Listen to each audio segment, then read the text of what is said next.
हमारे सदस्यगण यहाँ खाने पीने का प्रोग्राम मत रखो, बंद करो थैलियां। मैं तो माननीय अध्यक्ष महोदय, जलवायु परिवर्तन आज एक बड़े संकट के रूप में सामने आया है।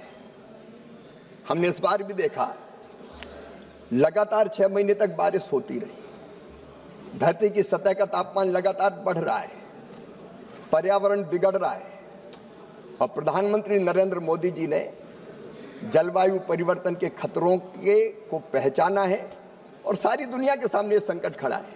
इसलिए उन्होंने जीरो नेट का 2070 तक एक लक्ष्य भारत के सामने रखा है। लेकिन जलवायु परिवर्तन के खतरों से भारत की कृषि को बचाने के लिए माननीय अध्यक्ष महोदय, हम अनेकों प्रयास कर रहे हैं। जैसा माननीय सदस्य ने पूछा है, माननीय अध्यक्ष महोदय, बढ़ते हुए तापमान के कारण बीजों की नई किस्में पहली आवश्यकता है और मुझे बताती है प्रसन्नता है।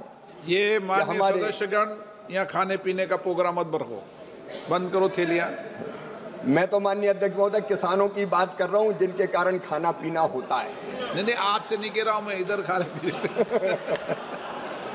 खा भी इसलिए रहे हैं कि किसान पैदा कर रहा है और हम बीजों की नई नई किस्में तैयार कर रहे हैं। ये वो चीज नहीं खा रहे।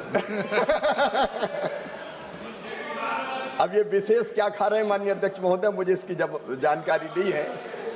लेकिन बढ़ते हुए तापमान में हीट वेव के कारण, कोल्ड वेव के कारण भी फसलों का उत्पादन ना घटे, इसलिए पिछले 10 साल में आईसीआर ने लगभग 2900 नई किस्में जारी की है, जिनमें से 2661 किस्में क्लाइमेट रेजिलेंट है या जलवायु अनुकूल है। माननीय अध्यक्ष महोदय, मुझे बताते हुए खुशी है कि पिछले साल फरवरी और मार्च में गर्मी अपेक्षाकृत ज़्यादा बढ़ी थी, लेकिन इन्हीं बीजों के कारण फसलों का उत्पादन घटा नहीं बल्कि रिकॉर्ड उत्पादन हुआ। माननीय अध्यक्ष महोदय, पानी बचे, क्योंकि हमारे कई इलाके ऐसे हो गए हैं जहां जल का स्तर काफ़ी नीचे चला गया है, इसलिए पानी की एक एक बूंद कीमती है। प्रधानमंत्री जी ने इस महत्व को पानी के पहुंचाना और ये पर ड्रॉप मोर क्रॉप प्रधानमंत्री कृषि सिंचाई योजना के अंतर्गत हमने तय किया कि एक एक बूंद पानी का ठीक उपयोग करेंगे। इसलिए 2015 से प्रधानमंत्री कृषि सिंचाई योजना प्रारंभ की, जिसमें 1 करोड़ 6 लाख हेक्टेयर एरिया को माइक्रो इरिगेशन के तहत कवर करने का काम किया गया है।